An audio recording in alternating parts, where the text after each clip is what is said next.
Welcome to our November 2025 Spotlight on Sports show. This month, we feature the Sun City Cycling Club as they prepare for a 30-mile bike ride to Palmetto Bluffs. We also get some insight into the club's overall mission and weekly rides. Join us as we talk to Club President Cliff Highland. Following our report on the cycling club, we switch gears and have a discussion with Charlie Kent, the Sun City Director of Golf Operations. Charlie will give us some thoughts on the Okatee Golf Course following its opening. He'll also talk about recent changes in personnel and a general look at the state of golf in Sun City. Let's listen as I talk to Cliff Highland, president of the Sun City Cycling Club. Cliff, tell me a little bit about the site. How many members does it have? We got 220 some odd members. The bike club has been here for 25 years. And some of the main founding members are still riding. The oldest is 88. The 88 does a lot of this same lot as everybody else. He was on his road bike till a couple of years ago. He's graduated to a trike. We're very proud of him. He still rides it. And it's about every day. So when you do your guys, do you stay in Sun City or do you outside of Sun City? One ride, 4 rides. How often do you in? We have 4 classes of riders, A, B, and C. And the D riders will typically stay inside city for the actual distance outside station. The A, B, and C riders, so you ride anywhere, so at 35 to 50 hours. The A riders are faster riders. It's great concept. And like today's ride, we're going out to Palmetto Bluffs, which is about a 30-mile triple agent here. And you said, boy, rapid, they picked up some G riders out just before the park. They say, all right, plus out dating one. So I say if they can enjoy the ride all safe, we'll catch up. Now, you say 30 miles, but as we were talking before, you mentioned that when you come from your house and in the back of your house. So, well, my wife and I, we live on the north side. It's about a 45. Not sure if you're staring at us. I mean, there's people that actually new residences that are living in west side. They're hitting 45 to 50 miles. There's a couple of that right to that. So, yeah, it depends on where you live in Sun City because it's a 4-mile ride for us just to get here from our house. So, parking lot. And how often does the next step do you ride every day? How often jump around? We have rides every day of the week except for Tuesday and Friday. We also have D rides, which are not scheduled yet, but we have, on a regular weekly schedule. It's a bit plan. We're establishing what we first have to beat that through, so we probably have that on at there. That's Friday, we have Tuesday. The Sunday ride is a long ride. Saturday ride's a long ride. But Wednesday, Thursday, it might be they could be in hours and 20 for 10 minutes. We ride down to Ray Pluck and Bluffton a lot. We're right out the trash landing. All that good, right? If we ride over to the west side, man, we saw the road to hell. Right, that's a dead end. Right, I'd like to ride over there. It's 30 miles. They can leave the more suburb in Minnesota. So there's traffic. There's only with brothers too. Traffic is a problem in certain locations. You're in Sun City, the main and how they're told a problem, the main issue that it's supposed to be a no passing zone that people sit. That's being like that by subtract. This is your value. We're out on the road. We picked the roads. I mean, here 25 years ago, our club would ride down Bluffton Parkway, and there was nothing there except for the end market land by Red Cedar. Everywhere. So we don't ride down Bluffton Parkway. We do ride on Buckwalder after the turn that Bluffton Parkway down to May River Road because everybody turns there. So that's New River Road that goes out to Palmetto. That's the strip on those 70 May River Road. They ride on that road on Sundays because there's day trucks and those things. So it's hit and miss. It's getting a little bit more restrictive, but we still have plenty of. I have to think that by health screening. You guys got options. Let's start. Well, we hope so. I don't. Yeah, I mean, we're not runners or what. Plus, a lot of our members do the staggered. So yeah, it's a type of balance of athletic activity that's easy on the body and have it like sized right. It's not sized right. We're gonna do some more readings. But overall, we're a pretty healthy bunch. Okay. Speaking of that, do you do any training for new members? Because you talked about right sizing the bike. I can show up with my bike. Did you see that? Say, your bike is on Life City. Well, we didn't do anything this year. We did the previous years, and I'll be doing one next year. That's along with a couple other members. We'll do a spring cleanup. Then you have pizza, some to our house. A couple other members. We got the tutorials, the parties, and the expertise to tune bikes up to people, see them up. If that bike is not sized right, we're gonna feel it. It's not gonna be custom. In the spring, when our vice president would pay her to talk sensations, she's gonna talk about bike safety. They said it. You can be standing still and fall over. If it's that pavement, you're on a helmet balloon. It's good up there. It's not. In a few weeks' time, we see alternative some members. So that's a good question. But just past club share, that's really affects who have to circus. So we got 4 different types of bikes sit up there. So the people would not get the impression that we're all riding rope and stuff. There is a core group, like about 20 to 30 guys that are still riding like hikes, right? But predominantly a lot of our people are in our children's. They just enjoy ride. Then she got this club fair, and it's had 18 new members, predominantly from the west side in Tico City. It's here. So yeah, there is a core group.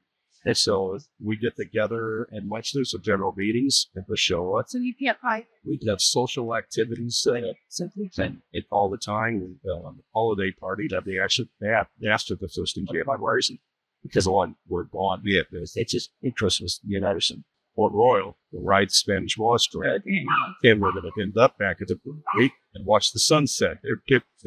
Anyone that's never been there, it's the best sunset you'll see in the world. It's just beautiful. The brewery right there. And if somebody wants to join the bus, what should they do? There's a number of things they could do. They could come with the general meeting. They can actually come on 3 of the rides before you ask them to be the join and make a decision. They can't just apply online. That they will check person who's our membership director. I think he's designed it, or they can just call. Judy and I are both listed in the sensations catalog under sports for the bike club. They can call us if they have any topics there. With Deb Strauss wanted to ride with the cycling club, and today they have a big ride, and they're going to Palmetto Bluffs. And Deb, how do you do this? Well, I always thought riding would be good for exercise, and while I worked, when I was in the working world, I did a program for kids called Bike and Thing. And I took them out in the summer. We had a 2-week camp, and it was so busy that I had to do double sessions. The parents loved it because kids didn't have the opportunity somebody take them to those places to teach them. So when I retired, I came here, and I naturally wanted to be on my bike. And I found the bike club, and they taught me to do a peace line. They taught me to have endurance, to do miles, and to ride safe. I learned all about bike safety, not being too close, and I got it in my blood. I like to ride centuries, and this summer, my daughter and I turned 70, and she's in her 40s, like 43. She's an athlete, and she said, "Mom, what do you want for your 70th birthday?" I said, "Well, I'd like to ride from the Ohio River to Lake Erie." And she goes, "Oh, geez, I've only ridden with 25 miles, so I'll get you up to 50 and we'll do it." She goes, "Well, I only have 4 days. That's all I have." She's a busy mom. So I said, "Well, Jenna, when they go on it, it's 5 to 70. So we ended up doing it 4 days, took 3 centuries, 100 miles back to back. And the last day we had 28 miles to get to Lake Erie. But I'll tell you what, it was the hardest 28 miles of my life. So I was so tired and so done. But it's a memory I have of my daughter. And I don't think too many people can say they rode with their mom on their 70th birthday, 326 miles. That's pretty good. So that's pretty good. And how often do you ride? Yeah. I ride here every day, Pod. But I do distance. I like distance, so I usually do 50 miles when I go left. On the days that I walk, I maybe ride 20 and walk 4. Well, I tell you, walking late every. That's pretty energetic for a 70-year-old. Especially since I've had surgery. I've had surgery in my back. This year would be 3 years, and I'm cancer every time. So, well, it's good to talk to you. Good luck on today's today's slide. Sound classic. But today should be a nice day for a large slider. We're about to what it will be 2. It said should be gone. I'll have my jacket off at about 10 miles. Yeah, back. Thanks to Cliff and the other members.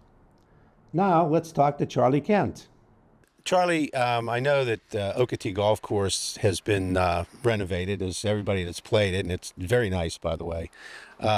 Any 1 month later thoughts about how it is and what you're seeing now? Well, we're very pleased with how Okatee came through and getting it opened on time and actually under budget, which is a nice thing. There's certainly, we're a little disappointed that some of the greens didn't come all the way in on the back 9, but, we did so much work out there that just trying to pack it all into 6 months and get it grown in didn't quite come all the way through, but by next summer, it'll be wonderful all the way. We're very pleased with the performance of the new drainage that we've installed. Already in our first month, we've had multiple days where Argent Lakes and Hidden Cypress were cart path only, and Okatee Creek, we were able to let the carts go into the fairway. So right away, we've seen the benefit of adding that new drainage. One of the new things that we've seen, Charlie, is your personnel changes. Adam took, I guess, a promotion where he went. Kevin has moved over to Okatee Creek. Can you talk a little bit about those changes and then the new personnel that you've brought on? Yeah, so, change is happening at the golf department.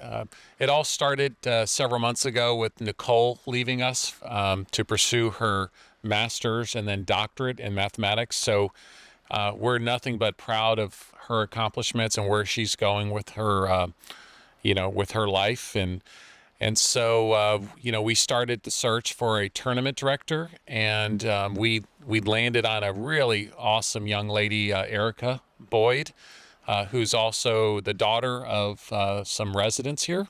So we're really proud of Erica. She's off to a great start, and the community's been very welcoming to her. She feels right at home here with Sun City.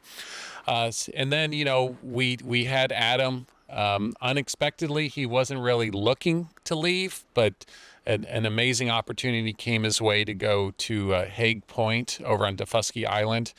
So Adam's left, and we wish him all the best. He works here for 6 years, so it was pretty amazing to have him here that long.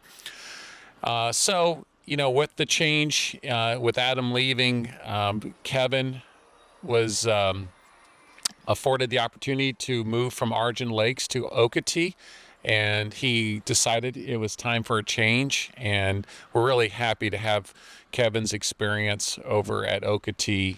He's been with Sun City, working here, serving our golf community for over 15 years. So a lot of good experience there. And then finally, I've hired Frank O'Connell, and Frank actually worked with me when I was out in Lake Tahoe over 10 years ago. And Frank's a good guy. I think our golfers are going to really take to him. He's an excellent instructor. He's going to, I think, really elevate instruction. He loves to use the technology to teach with. So I think he'll really connect with a lot of our folks here. Well, speaking of Kevin, I've taken some of his clinics, and I have to tell you, they're first class. It's a nice clinic, and there's 10 people there, but you feel like you're the only person that he's instructing. So I think you know he's done a great job, and look forward to taking some of Frank's clinics too along the way. You know, recently we changed from the I guess it was the COVID rule where everybody drove their own carts, and now we're back to the 2-cart rule. Have you seen? I know that a lot of the folks wondering why we went to the 2-cart rule, and it's from my perspective, it's actually pretty good. I enjoy playing with somebody and being able to talk and everything. But have you seen course changes because of the 2-cart rule? Yeah, right away we started back to shared carts September 1, and we could tell right away that we're not seeing the wear and tear out on the turf. I understand, you know, we had a great run. It was a lot of fun for 5 years. We were doing the single carts. Pace of play was unbelievable, and it was I kind of call it a bit of an experiment, because really it was unprecedented to have a course that does the amount of rounds that we do allow for carts. I mean, typically you would see that at maybe a private course that only does maybe a dozen rounds a day, but when you're doing 150, I just think common sense, you have to know that running that many carts over your turf eventually is going to catch up to you. And we were just seeing too much wear and tear out there on the grass, and you can imagine what was happening down below the surface and the compaction that it created. So it was just the wise thing to do. It all started with, we knew we were not going to do it on the new golf course at Okatee and stress out that turf. And then, Hidden Cypress, it was a tough year with the transition from the overseed. We had several months where the course just wasn't recovering as quickly as we'd like it to. So I think going forward, as a result, we're not having to overseed Hidden Cypress and give it a break. So it just means that the turf is going to transition next spring and early summer, and we'll have grass there and be in really great shape. So it's just the right thing to do. And, we're bringing back the real social side of golf, and that's extremely important as well. Can you give us a little bit of a little summary of the state of golf here at Sun City? Well, the state of golf at Sun City, it's alive and kicking. I mean, we did a discussion about this the other day. We had over 4,000 unique resident users in 2024. So whether you played one round or you played 200 rounds, those are count as one. So that's a lot of golfers, a lot of demand for tee times. So it's very healthy. I have to say, the focus that management has had is really getting elevating the experience, elevating the product. Several years ago we started at Argent Lakes with a really needed bunker renovation and added trees to it, and then since then we put Argent on an overseeding program, which makes it very attractive and playable all winter long. And then the investment that the board put into Okatee Creek with first our irrigation system replacement, and then this past year with the renovation. So and that's a tremendous amount of resources put into improving that product. And then now, our focus will be on Hidden Cypress, and we are discussing moving up the timeline on the Hidden Cypress irrigation and renovation. So hopefully, we'll have something to say about that real soon. But I think what we're really setting ourselves up for is success for the next decade. Once Hidden Cypress is completed, the product is going to be as good as anything you'll find in this area. So we're really thankful for that type of investment and priority put on the golf amenity. And as a Troon manager here, I'm very excited about the future. Charlie, one of the things that you've mentioned a couple of times in our discussion is overseeding, and I think that for some people they don't really know what that is. Could you give us a little brief discussion on what is overseeding and why it's important? Overseeding. So here we're down in South Carolina in the South, and we have predominantly our grass is Bermuda grass, and Bermuda grows like crazy when it's nice and hot and humid and so forth. But in the winter time, the grass stops growing. And actually, we will, at some point, usually it's in December, we'll have a few nights where we're below freezing, and then the grass will go dormant or turn brown or blonde. So to make playing conditions more favorable to the golfer, some courses choose to overseed. So they put a ryegrass, RYE, ryegrass seed down on the ground in October, and it starts to sprout. So by the time the Bermuda grass goes to sleep for the winter, the ryegrass is green and lush, and it'll stay like that until May or June when the heat will burn it out. So it's a way for southern golf courses to make their course green and pretty in the winter months. Now, that sounds fine and dandy, but I mentioned quickly it starts growing in October, and then in May or June it dies out. So those are called transition, and transition takes a couple months on both ends. So you're losing time on those transition months and to gain time and conditions in the winter months. So there's pluses and minuses to both. I mean, you may not realize this, but Augusta National is 100% overseeded. Their greens are not, but they put covers over them all winter.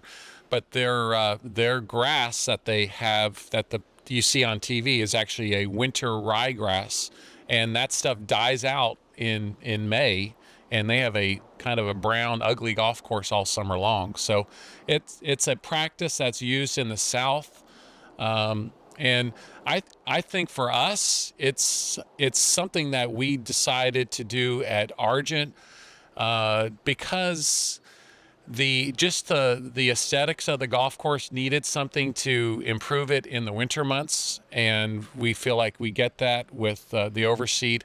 And the greens, we actually overseed the greens to slow them down, because when they go dormant, they get actually too fast. So that's overseed. Charlie, is there anything special planned within the next month or so for the people here in Sun City and the golfers here in Sun City? Yes, actually, I have take this opportunity to announce some of the fun things coming up. So I'll do it chronologically. So on Saturday, November 8th, we will be hosting our big fundraiser tournament called Folds of Honor. And we expect to sell that out with 288 golfers. We do a shotgun at Okatee and at Hidden Cypress that day, and all proceeds go to the Folds of Honor Foundation. Then on November 10th, Monday, November 10th, we will be hosting our annual golf town hall meeting. So in that meeting, I'll go over, kind of review the year, and then talk about 2026 and some of the things that'll be happening, including the golf rates. And then come up on December 2nd, that'll be our really fun event that we do called the Superintendent's Revenge. Again, we do a shotgun at Okatee and at Hidden Cypress. And the golfer's entry fee is a unwrapped gift that we then donate to the Bluffton Self-Help. So really some fun things coming up, and of course the town hall. The Folds of Honor, Charlie, is that open to Sun City Club members? Yes, so Folds of Honor and the Superintendent's Revenge, we do require our folks to be either a full golf member or a social member. So hopefully that covers most of the golfers in the community. We really appreciate you being here with us today, Charlie.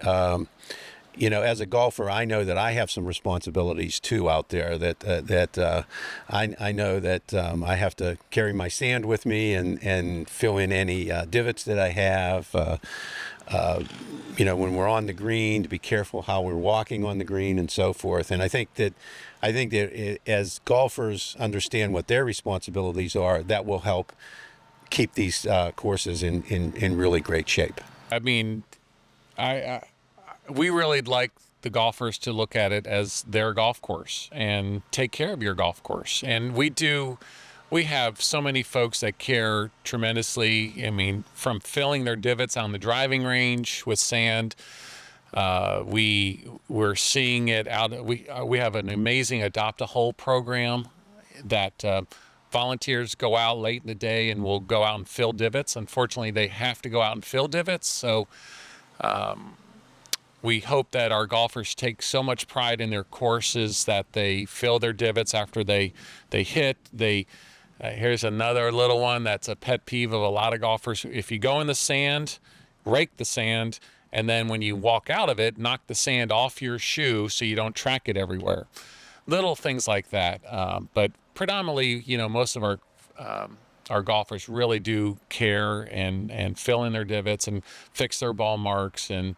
And so we're very happy about how that goes, but everyone can get better at it.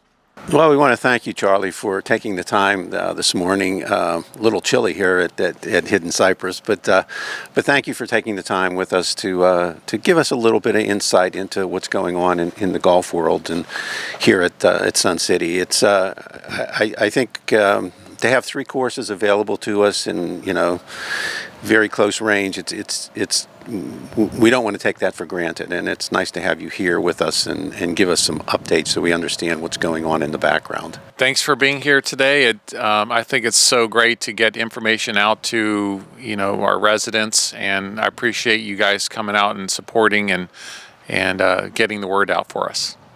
We need those action shots and Kodak moments that happen every day here in Sun City. Think about when you're out on the courses, the courts, or the field, putting that phone to good use and snapping those shots of your favorite athletes. To get a TV-worthy shot, here's a quick TV camera lesson. Most importantly, hold your camera for a landscape, not portrait orientation. A good comparison to help you remember, think hamburger, not hot dog. Got it? To click it up a notch, here's some other hints. For a video, lock those elbows or stabilize against a solid surface. That way no viewers get motion sick. Pan slowly, that motion sickness thing. Shoot with your back to the sun and bright light. And zoom with your feet, which means get closer. Send your photos and videos with a brief description of the event details and identify persons when possible. Email them to suncitytvhh@gmail.com and watch for your first TV photo credit. That's all for this month's Spotlight on Sports. Have a good day.